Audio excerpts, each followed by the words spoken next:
Hi there. Hey, Christina. Good to see you. You too. And I am happy to say that I absolutely loved the last season because I am Thanks. a terrible liar. So I am really glad that I can say that with absolute. I'm also happy you could say that. Oh my God. I was an absolute mess by the end of the final scene of the last episode.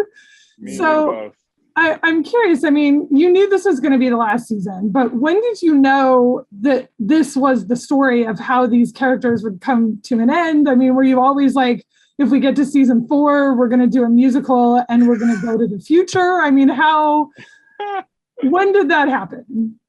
Well, no, we never really got to plan the whole thing out. I mean, that's the way it kind of works with a Netflix show is you put it out and then you find out if we come back. And so there was never an opportunity to do a master plan. So when we found out that it was going to be the last season, to me, it was like the first thought. It's like, well, this thing that we've always wanted to do in an episode, like that feels like kind of the peak version of Dear White People, because it's like, it's such a hyper reality. We have these really real issues, but we find a way in that it's entertaining and exciting and different.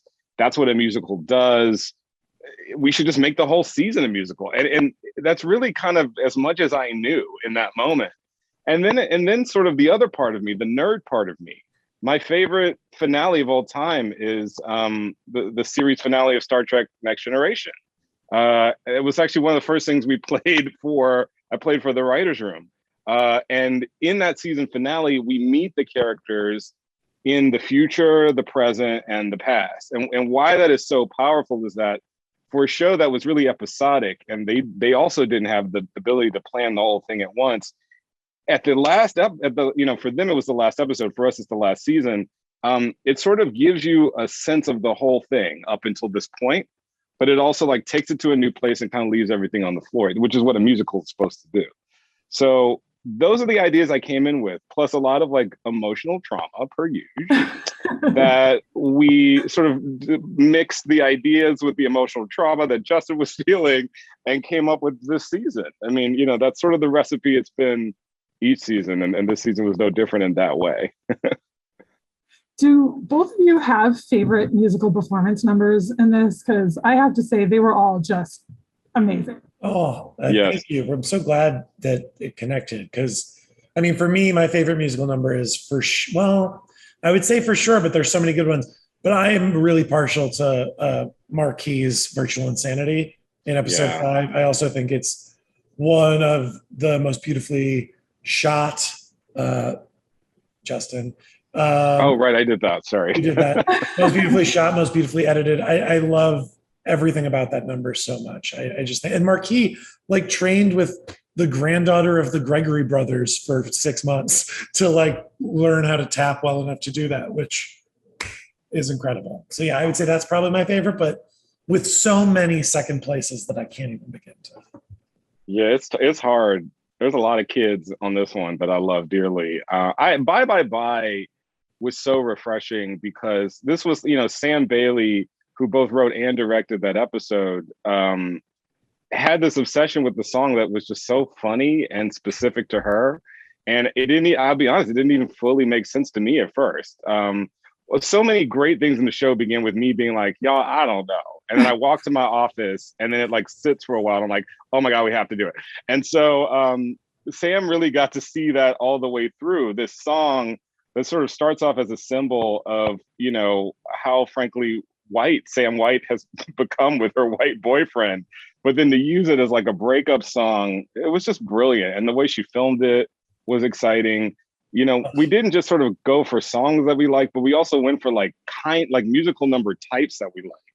And she really took on this surreal rock opera music as dialogue style in a way that, it was so unexpected and fun. But I just want to shout out for that and for all of them, but Chris Bowers and his team, the orchestrations on these songs, especially like the reinvention songs like Bye Bye Bye, are incredible. The first time we heard this Rent Pearl Jam sounding Bye Bye Bye, it was like, what is this? I love it.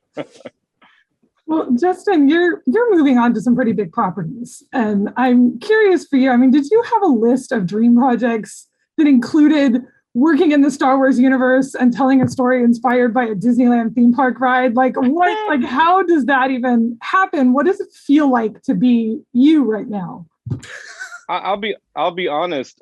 Every day is a joy. No, just kidding. It's you know, it's funny. At a certain point, I learned to let go of my list, because if I was just sticking to my list, there's a lot of things I wouldn't have gotten to do, including the two things that you mentioned, both which came as a surprise. They were one of many things that I was just working like hell to get.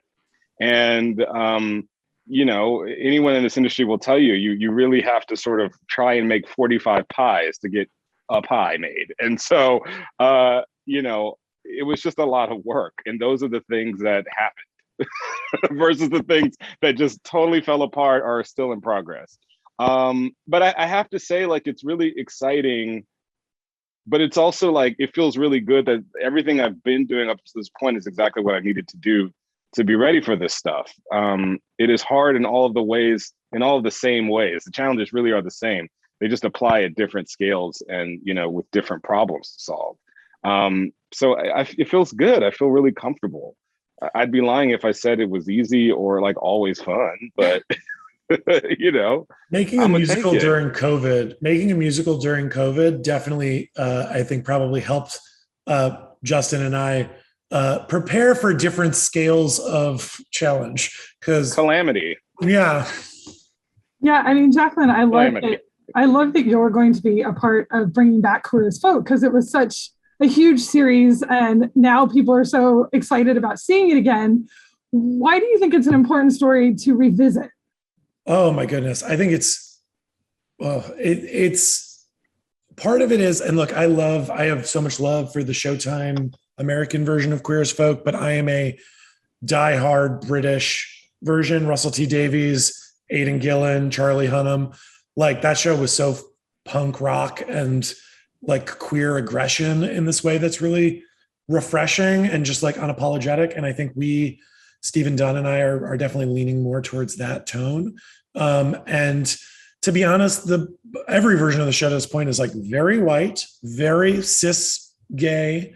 And our version is not. It's set in New Orleans. It's, has one of the leads is a trans woman. It's many people of color. I think we have like one white person in the main cast, and it's Ryan O'Connell, who's disabled and also beautiful and talented and funny, but you know, and Finn Argus. We have a couple white people, but it's really wonderful to get to tell queer stories. Honestly, I truly want to do for queer stories what we've been doing on Dear White People for Black stories and queer stories, which is like not create a show that is bearing the full burden of representation, but instead is creating a story that's about queer people in all of their messiness. In the same way that Coco is not every Black woman, Sam is not every Black woman, Joelle is not every Black woman. Instead, we get to tell stories about 3, 4, 5 different kinds of Black women. And I feel like in a weird way that ends up playing that messiness, ends up making the show more representative than to be honest, if a show is just made by like a cis white dude, like it just ends up being like a very flat version of like, this is an acceptable Black person that won't get me canceled. Like nobody's going to be mad at me for this one. It's more fun to tell stories about us where we get to like go deep and be messy. Well, I love this show. I love this last season. I love everything you've managed to do with the show and the fact you made me actually like Bye Bye Bye. And Justin, I am so thrilled that you are taking on my favorite ride at Disneyland. So thank both of you for talking to me very much. Thank you so much. Thank you. I hope we get to talk about it soon. Absolutely. Thank you so much.